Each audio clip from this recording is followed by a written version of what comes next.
दोस्तों और शाहीन बाग के बहादुर ख़वातीनों, आप लोग यहाँ पर इतने दिनों से बैठे हुए हैं। आपका बैठना, आपका जज्बा सिर्फ हिंदुस्तान में नहीं, सारी दुनिया में अपनी रोशनी फैला रहा है। मैं यहाँ पर इसलिए आया, मैं अपने बारे में बताऊं, मैं एक सहाफ़ी हूँ। मेरा कोई मतलब किसी सियासी पार्टी से नहीं है। मैं Congress, Bharatiya Janata party, Samajwadi party, Bahujan Samaj party, किसी भी पार्टी के हक में मैं इसलिए नहीं हूँ कि ये पार्टियाँ कोई भी इंसान के हक की आवाज़ नहीं उठाती। यहाँ पर जितने लोग बैठे हुए हैं, ये न हिंदू हैं न मुसलमान हैं, न सिख हैं न ईसाई हैं, न जैन हैं न पारसी हैं। ये इंसान है। इंसान की अगर कोई परिभाषा देखनी हो, कोई डेफिनेशन देखनी हो, उसे शाहीन बाग को देखना चाहिए। और ये क्या कमाल है कि हिंदुस्तान में कहीं भी अगर कोई भी मजमा लगता है अपने हक की आवाज़ उठाने के लिए, उसका नाम अपने आप शाहीन बाग पड़ जाता है। कमाल है। ये किसकी मेहरबानी है मैं नहीं जानता, लेकिन आप लोगों का नाम सारी दुनिया में रोशन हो रहा है। मैं अभी आ रहा था, पुलिस वालों ने कहा कि हम आपको वहाँ नहीं जाने देते।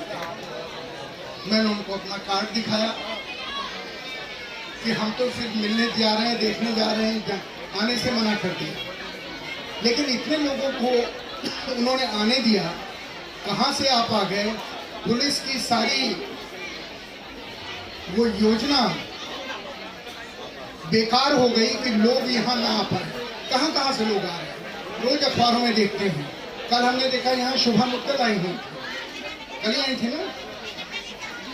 मैं यहाँ दो चीज़ कहने के लिए आया हूँ, फिर अपनी बात खत्म करता हूँ। पहली चीज़, गांधी जी का आंदोलन, आज़ादी का आंदोलन 1920 में उनकी लीडरशिप में शुरू हुआ है और 47 में जाके हमारा मुल्क आज़ाद हुआ गोरों से, अंग्रेज़ों से।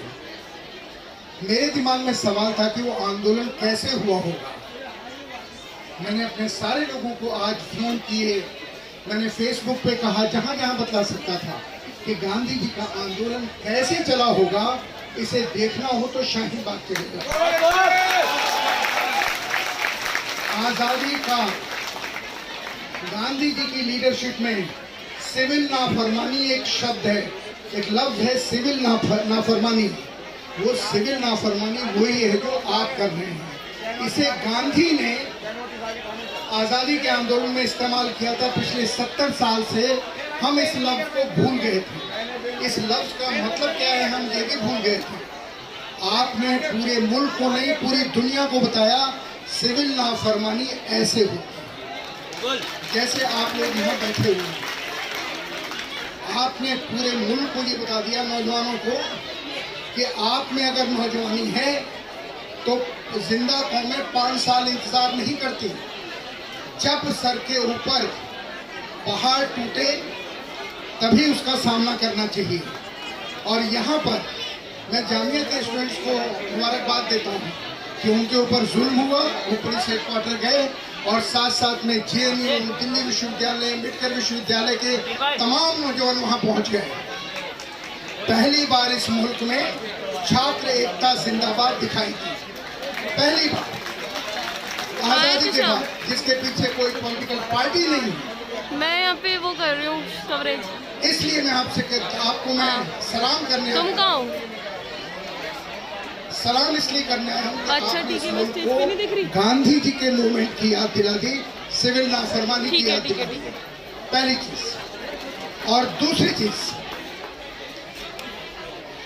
आपने लोकनायक जयप्रकाश नारायण का नाम सुना होगा।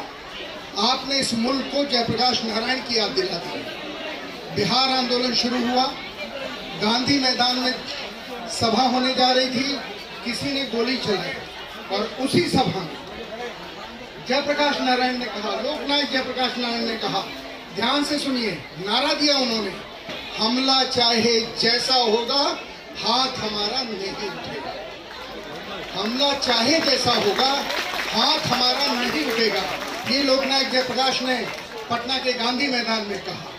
और आप लोग मुबारकबाद से बड़ा अगर कोई लफ्ज है तो उसके हकदार हैं कि इतनी कोशिश हमला करने की हुई, उकसाने की हुई, भड़काने की हुई, लेकिन पूरे मुल्क में कोई भड़का नहीं। ये आंदोलन, ये मूवमेंट, ये इंसानों का है, इसलिए कोई भी कहीं झंझट नहीं हुआ। आपको शायद मालूम होगा, लोगों ने बताया होगा, जो असम से लोग आए होंगे,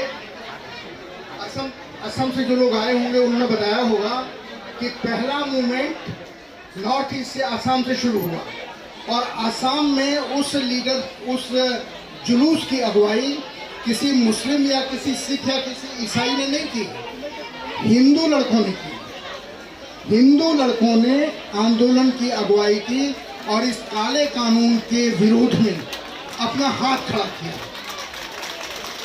त्रिपुरा हो, मिजोरम हो, गुवाहाटी हो, कहीं भी हो, और उसके बाद पूरे मुल्क में जहाँ जहाँ ये आंदोलन हो रहा है, हिंदू, मुसलमान, सिख, ईसाई सब साथ खड़े हैं और इस जज्बे के साथ खड़े हैं कि साथ बैठे हैं, साथ जिएंगे तो साथ मरेंगे भी, इस जज्बे के साथ बैठे हैं। मैं आपको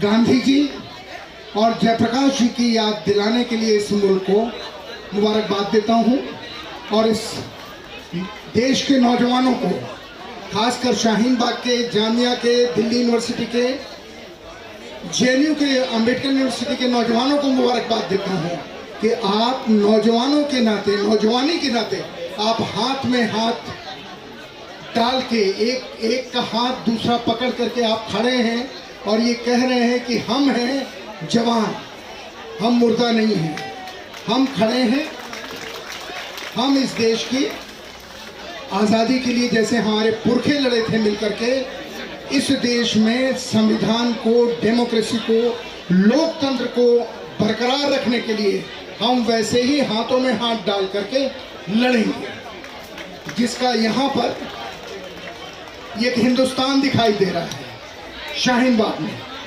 जहाँ सब लोग हैं और मुल्क के लिए खड़े हैं, मुल्क बचाने के लिए खड़े हैं। सारे देश से लोग आ रहे हैं, आपको सलाम कर रहे हैं। मैं भी आपको आखिर में सलाम करता हूँ और खासकर तमाम मुल्क, देश की, दिल्ली की महिलाओं को, बहनों को, माताओं को मैं सलाम करता हूँ कि आपने जो जज्बा दिखाया है, शायद वही जज्बा आज़ादी के आंदोलन में बहुत सारे लोगों ने दिखाया। वही जज्बा जब हथियारों से लड़ाई हो रही थी तब औरतों ने दिखाया, और जब सिविल नाफरमानी शुरू हुई तब लोगों ने दिखाया। आप सचमुच मुबारकबाद के सिर्फ हकदार ही नहीं हैं, आप एक तरह से हमारी इबादत के हकदार हैं। मैं सचमुच आपके सबके चरणों में अपना सर झुकाता हूं और मुबारकबाद देता हूं कि आपकी ये लड़ाई, आपकी ये कुर्बानी, आपका ये त्याग मुल्क के लिए है। अगर कहीं पर अल्लाह है, अगर कहीं पर भगवान है, अगर कहीं पर गुरु है, गॉड है, अगर ये ताकतें हैं तो उनका हाथ आपके सर के ऊपर है और आपको जीत मिलेगी ही मिलेगी। खुदा हाफिज।